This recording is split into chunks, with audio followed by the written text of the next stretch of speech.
Hello my friends, welcome back to another watercolor tutorial. Today we're painting a not simple, but like an uplifting, simple forest scene. Or it looks simple, but it's definitely not going to be simple to paint. A lot of green, a bit of brown, and let's just get right into it. So, story of my life, I haven't really thought about how to tackle this. This is inspired by Christine's art shop. No idea how to go about painting this. So we're gonna have a foreground from which deciduous tree trunks are visible and growing upwards past our quote horizon line into the sky, which is not going to be visible. The center part is going to be very bright. So I'm going to actually start with darker colors maybe. That might make it a little easier. And I'm going to, so I have my piece of paper in portrait position with the borders taped so it's nice and clean, and also because it prevents buckling. So yeah, I'm basically very roughly, I'm trying to make a point here when I say roughly, just painting the borders in the way that I am, picking up some black. Oh dear me.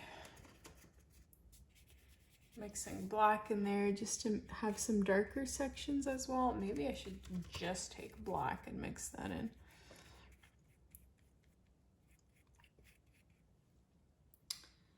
Something like this, I believe. And then I'm gonna take like a brighter green. Wow, that made no difference at all. Or that doesn't look different, I should say, because I want the center to be nice and bright. But yeah, that's not really, I don't know what's going on with that. The point is the center should be nice and bright, and I'm going to extend that brightness into the sky here. We're going to separate it with that fictitious horizon line that I talked about earlier. We'll figure that out momentarily.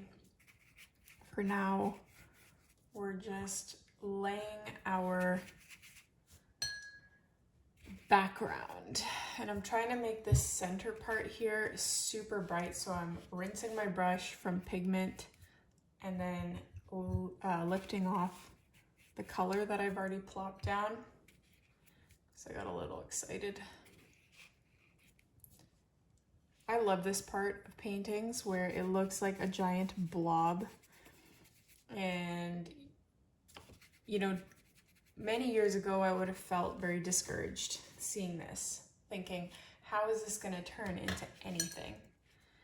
And from many experiences, I have learned to always finish your painting, because you never know what it's going to come together looking like at the end. It might still look like crap, but it might look great, and you won't know unless you finish it. So this is roughly what the situation should look like. You can definitely go ahead and modify some of your greens if you wish at this stage. Add some more shadows or more green in general if you're not happy with the quantities. But just be mindful that you might mess it up like I just did. I was pretty happy with what it looked like before.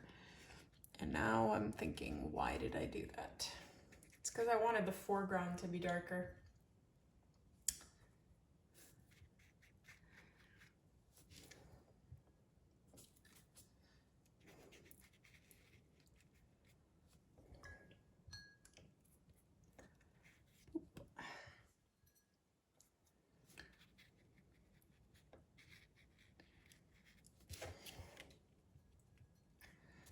just really quickly take my mop brush here, pick up water, and just very carefully re-wet this top part. Because if I don't do that, it's gonna cauliflower, because these two sections are gonna dry at uneven rates and it's just gonna become a mess, I'm sure. So anyways, I'm gonna leave it the way it is. We need to let this dry completely before we move on to the next step. Okay, my friends, this is dry, but I'm upset with myself because I just realized I forgot to do something pretty important while it was still wet. I wanted to add these grassy strands, and if I do that now, they will be very prominent and obvious because the background is dry in this case. But if it was still wet, those grassy strands would sort of blend very naturally into the background. So there's two options. I can just say too bad, so sad, and paint the grassy strands so that they are very obvious, or I can re-wet the whole thing and do it the proper way.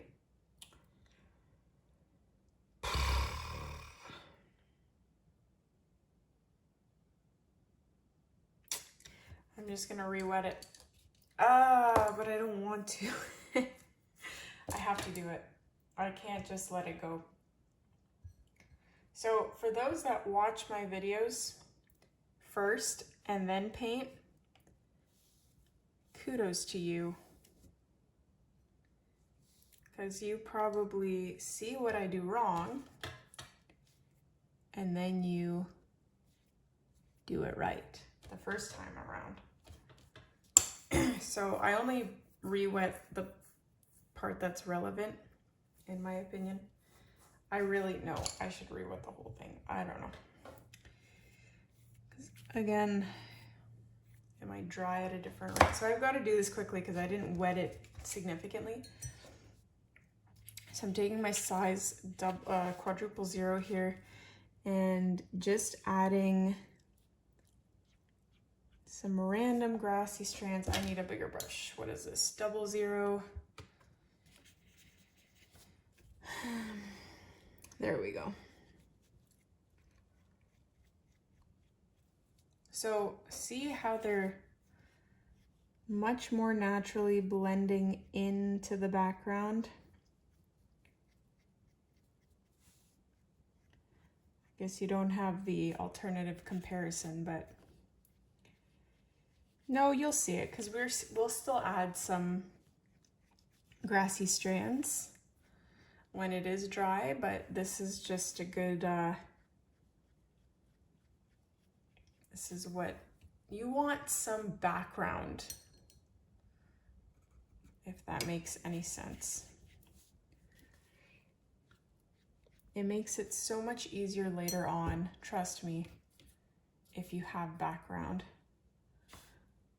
I'm even daring with some eggshell yellow here. Although it's already drying up.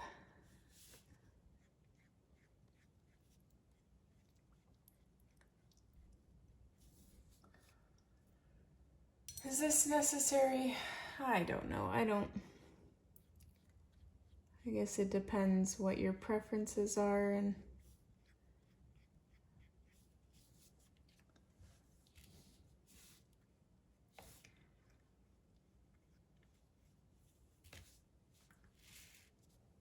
I don't know if that was completely necessary. That didn't make that much of a difference. Maybe it will in the final product. We will see. I'm gonna just blow dry this again. Okay, so for the next step, I'm gonna work on this top part. So this is where we're gonna separate our horizon line. I'm gonna take a warmer or slightly darker hue than whatever this is. I know it looks yellow, but it's actually supposed to be lime green of sorts. And I'm gonna go ahead and paint some foliage overlapping. Again, this is probably something that would have looked really good if I had done it when it was wet. So what are you gonna do? I could re-wet it again and go through that whole process, but you know what? We're gonna work with this because I don't wanna make this video excessively long. I have a habit of doing that recently.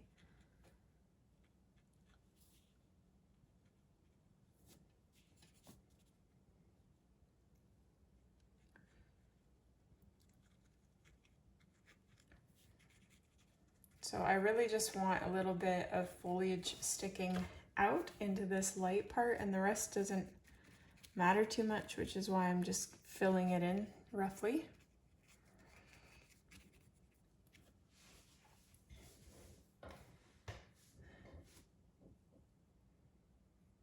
Oops.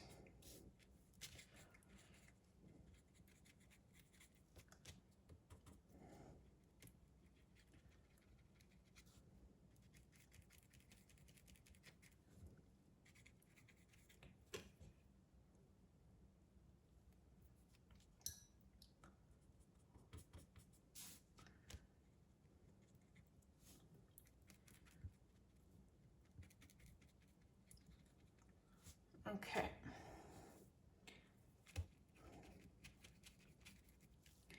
So then we're gonna take another darker shade. Is this darker? I don't know, we'll find out. Yeah, that's a little darker. And we're doing the same thing, but we're not going all the way out. Like we're coming in maybe ½ an inch and doing the same thing, adding some leafy foliage coming through. And I'm trying to use very minimal water because I want it to be quite pigmented. You can add a little bit of black if you find that you aren't having the contrast that you're looking for.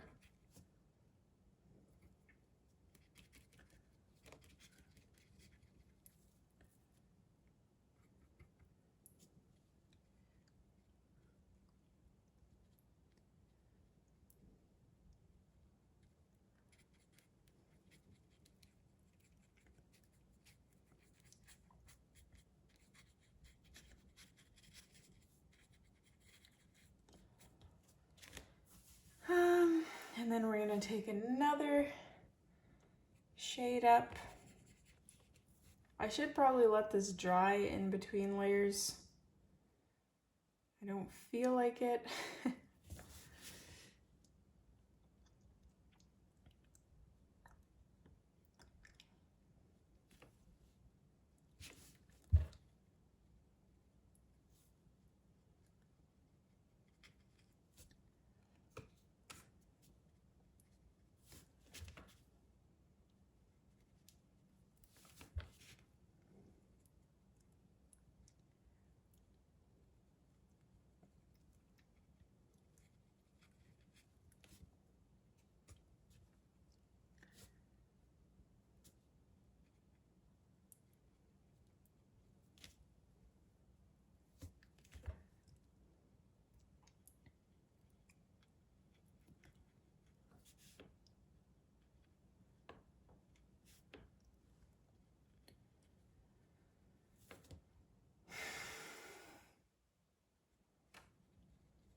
Okay, and then our final layer is going to be the darkest of all, of course, so I'm gonna just probably take this original color that I just used in the previous layer and just add black to it, because all my other greens are really bluish. Maybe I'll add a little bit of that bluish to them. what is going on here. And yeah, so we're just, no, see that? I want it to be way darker, so more black. Even more black.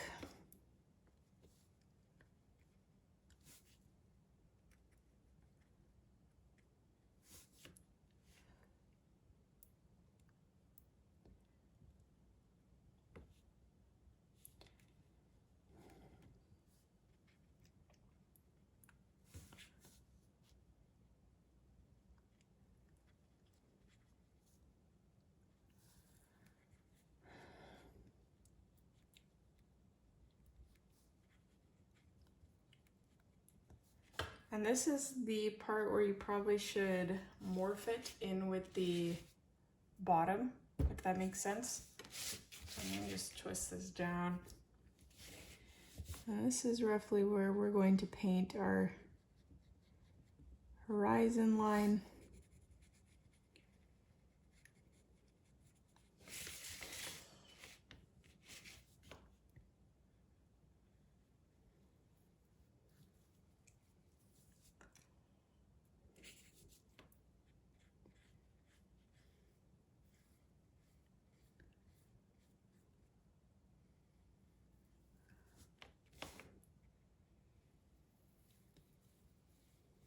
I made mine arched, but you can make yours straight if you wish.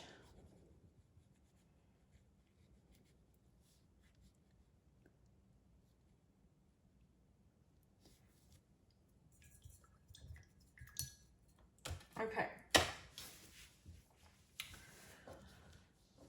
I'm okay with how that looks so far. So we basically need to wait for this to dry before we can do much else. You know what? The more I look at this, the more I'm not okay with it. Because these more, like, it's okay for the background layers to look very indistinct, if you understand what I'm trying to say, but these are like, you should have some branches or something more defined in the foreground rather than more nothing, if that makes sense.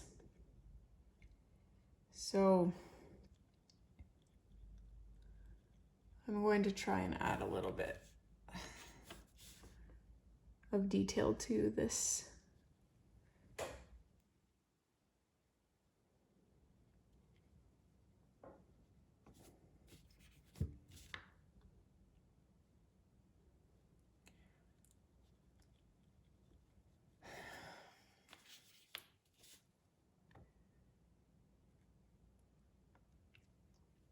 So I've never had a deer problem in my garden before because we have huge, very tall fences that prevent that problem. But one day last week, I believe, I accidentally left, sorry, my throat was itchy. I left one of the pens open. And this was a tiny opening. Like, I have to turn sideways to get in. And it's also on the side of the house. So just the chances that the deer came on that side and happened to find that opening and got in, that was just really unlucky, because I've left that open many times in the past, like forgot to close it, and all was well in the morning.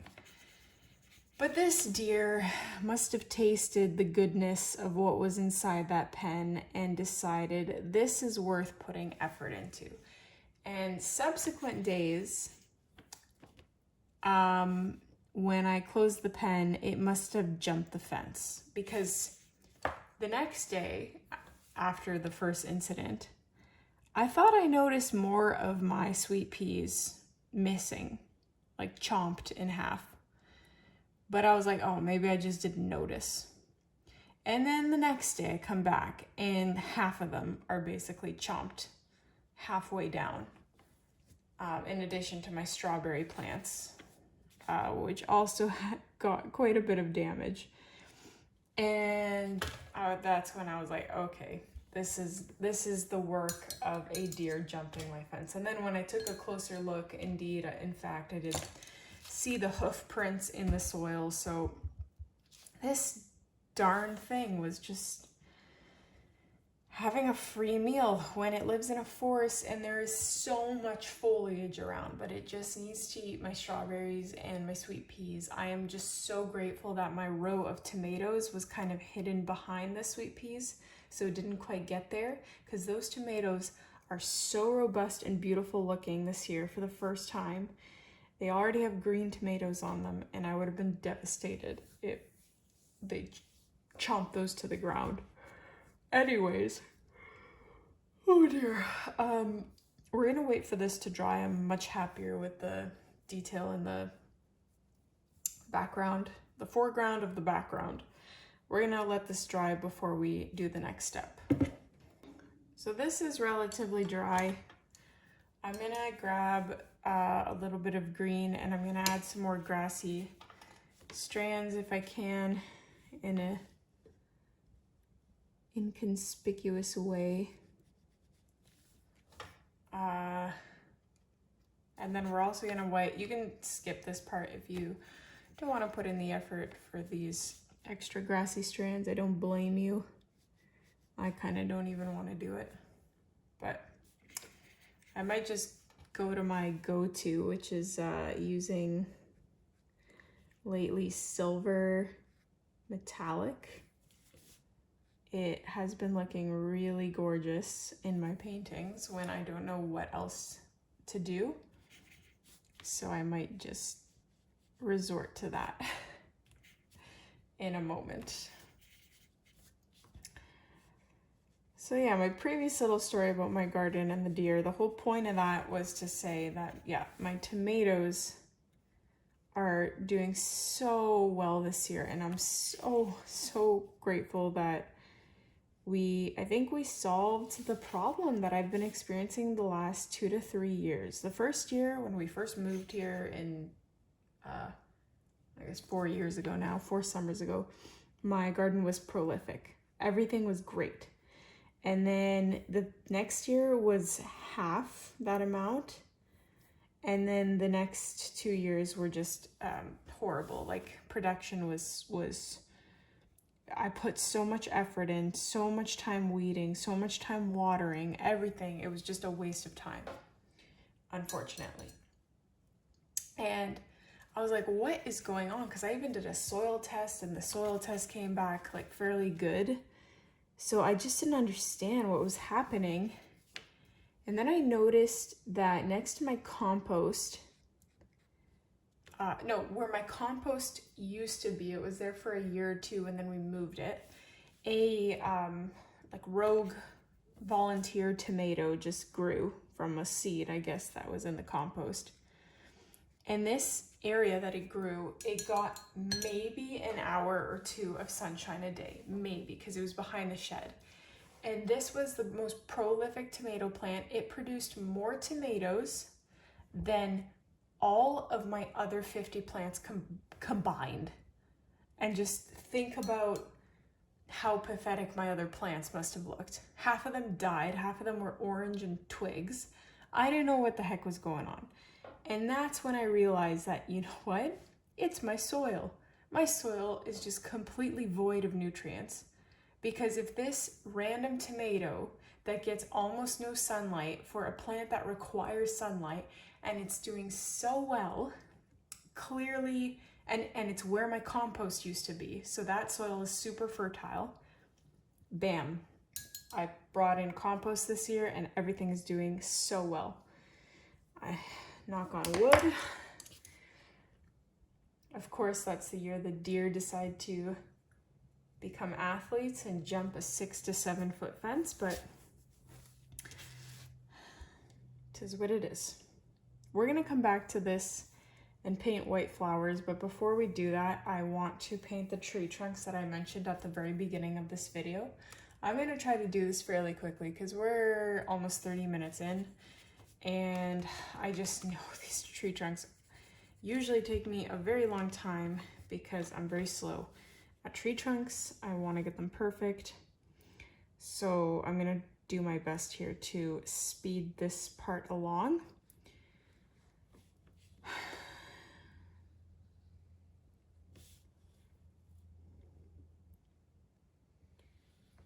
And you can have as many tree trunks as you wish.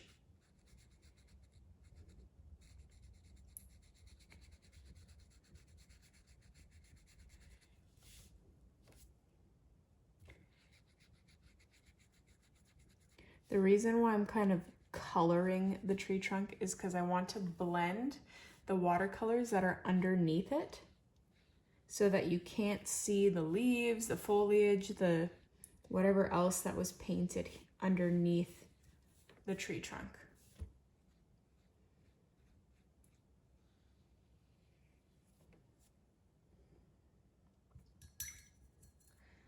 And the other thing I'm going to do, I'm going to take a little bit of dark green, or basically blackened green.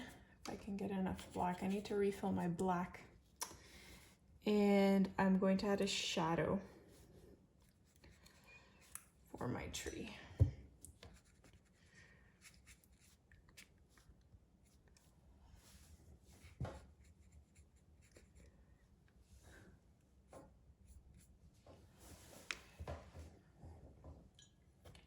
Didn't want it to be so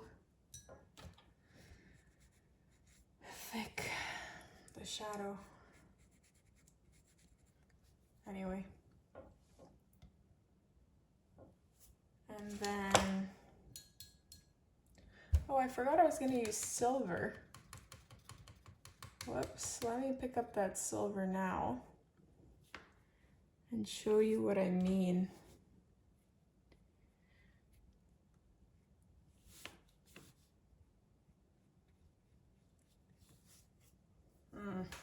Not sure that I like that either. Usually silver kind of fixes everything, but now I'm gonna blend that out. I don't like that one bit.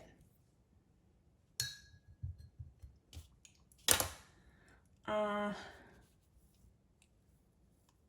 kind of backfired on me. I'm gonna fall asleep, my friends. That is a real reason I want to hurry up. It is what? No. Is it really past 9?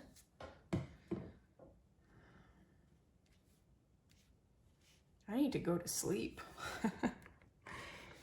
I'm taking white acrylic paint and just adding it to the inside here of this tree trunk because it's supposed to be brighter due to the obviously brighter light coming from the inside of this forested opening.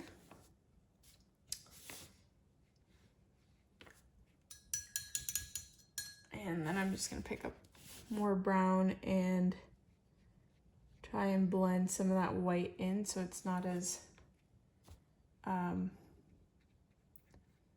obvious, if that makes any sense.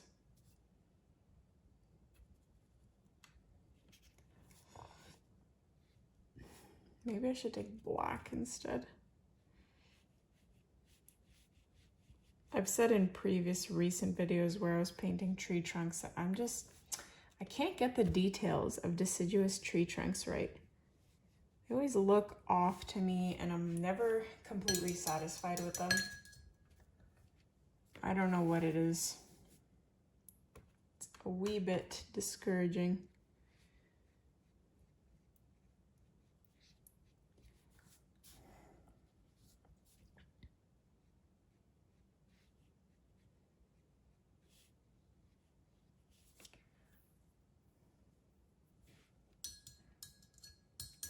Okay.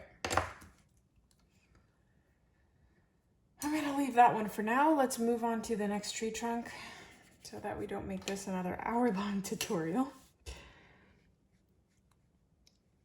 which has been my habit.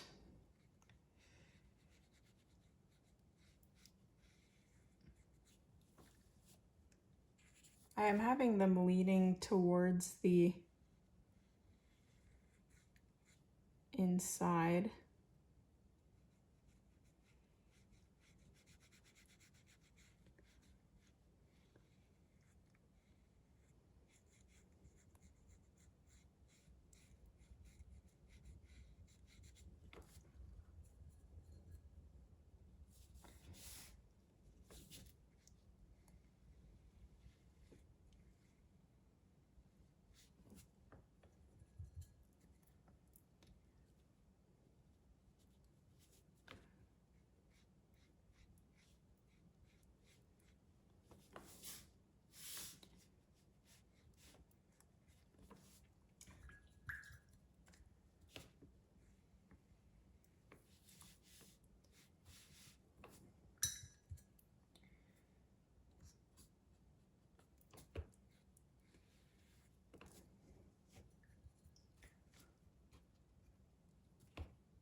I'm assuming that most of the people that watch my videos paint for enjoyment. And I want to ask you, what does that feel like? To paint something because you just want to paint. Because honestly, it has been a very long time since I have done that. The last tutorial I filmed, which will probably be released right before this one. I'm not confident in that though. That one, I mean, it was for a tutorial, but I really enjoyed painting it. I took my time with it. It wasn't a landscape. It was just this little snail. But it was like a little cute fairy woodland snail, and I liked it. I really enjoyed that painting. And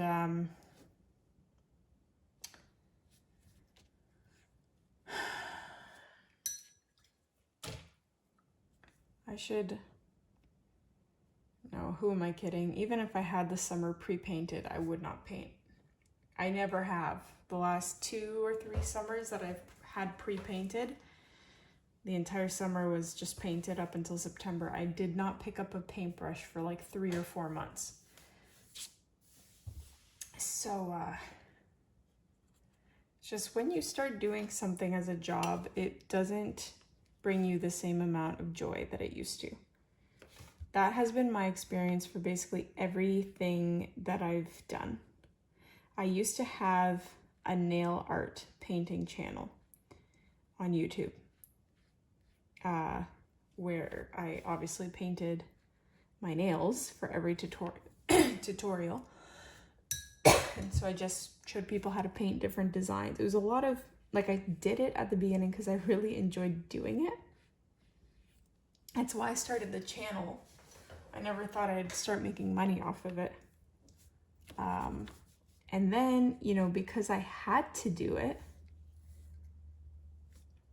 or not that anyone was forcing me, but like it started to become a profitable thing, I was like, okay, I have to do this every single week.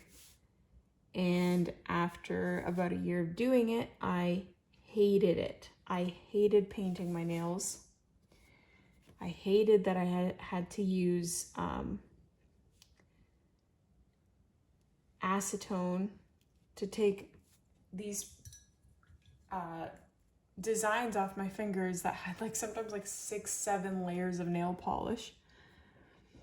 And especially because they were beautiful, if I do say so myself. Like some of these, they were pieces of artwork in themselves. They were basically my watercolor paintings on my nails, on every single nail. So you can imagine how long that would take me. Those tutorials took way more effort than these ever will, because of all the planning that had to go in it. Every single nail was an individual painting, on a microscopic level.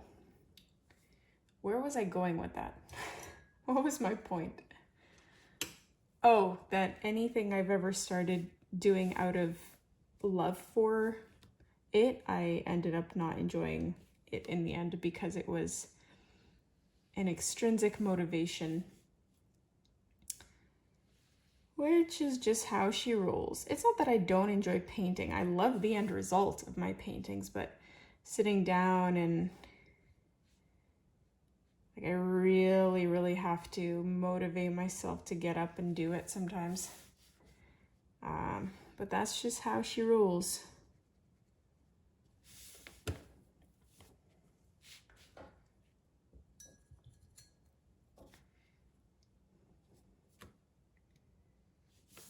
I'm sure there will come a day where I just sit and paint for fun, when I'm no longer doing tutorials, or if that time ever comes.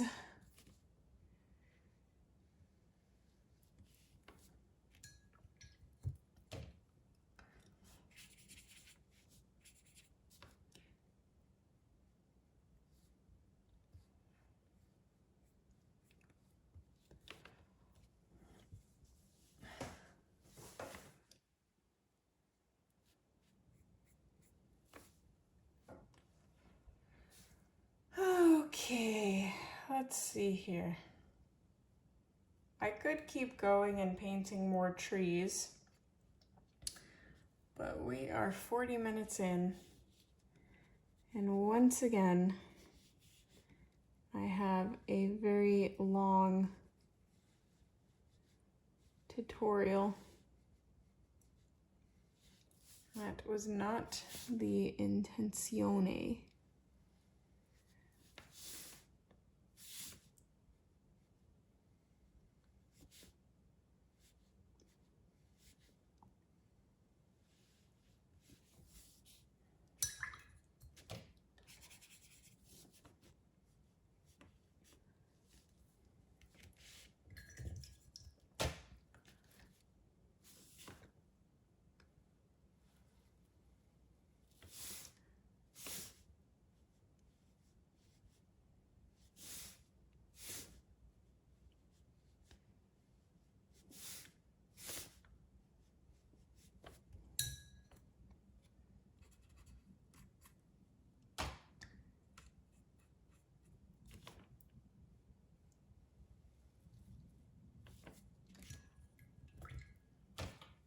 Okay, these tree trunks are bothering me so much because they're too smooth. They don't look like tree trunks, but man, like I am not good at tree trunks. I don't know what to do to make them look like tree trunks, obviously.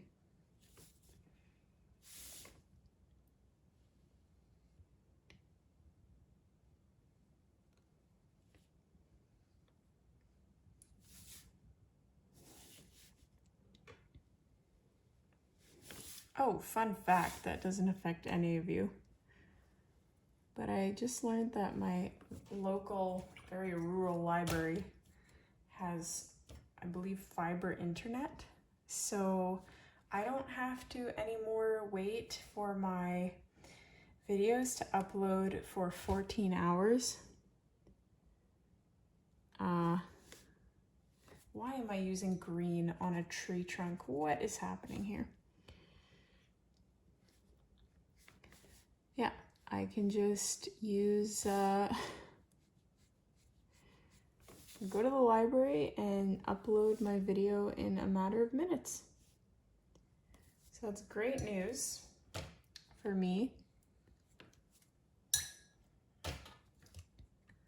Huge time saver, that will be. Okay, enough with these tree trunks. Come on, let's wrap this up. I am now going to paint little flowers everywhere at the base here. What I'm gonna do actually, just lay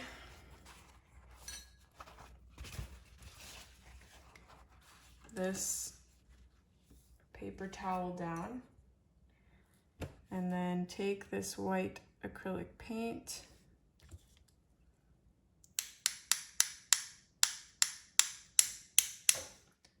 I need to water it down way more. Way more.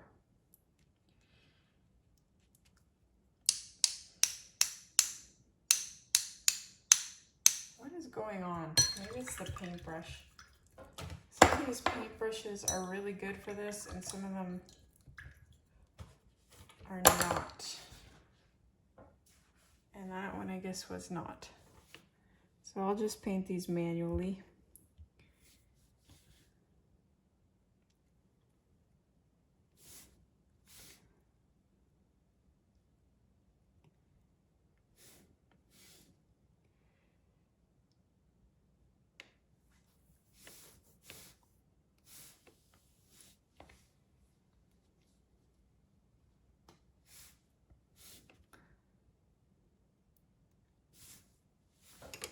I'm gonna have some of these flowers up here as well, because I don't want this horizon line to look so stiff, for lack of a better word, rigid.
I'm still not really fully satisfied with this, honestly.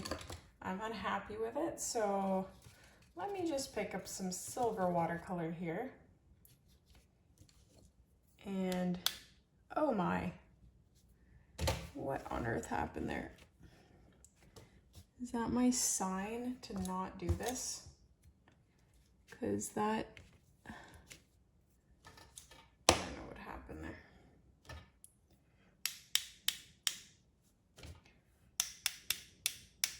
Yeah, I need to stop. Silver is not my friend today. That's a first. Usually the silver bails me out, but today it's just kind of ruining things. Eesh. All right, I'm gonna leave it at that because this is excessively long. Oh my gosh, I just stuck my thumb into acrylic paint. I need to go to sleep. Peel that off. We've got a cute little forest scene. I hope you guys enjoyed this one. Let me know what you think. Please consider joining my Patreon if you are a long-term viewer and you want to support me financially. That's a great way to do it. There's extra exclusive tutorials available only for Patreon members. And once I get ahead on these tutorials, I will be adding even more content. So thank you so much for watching. Don't forget to subscribe, hit like, comment, and I'll see you in the next one.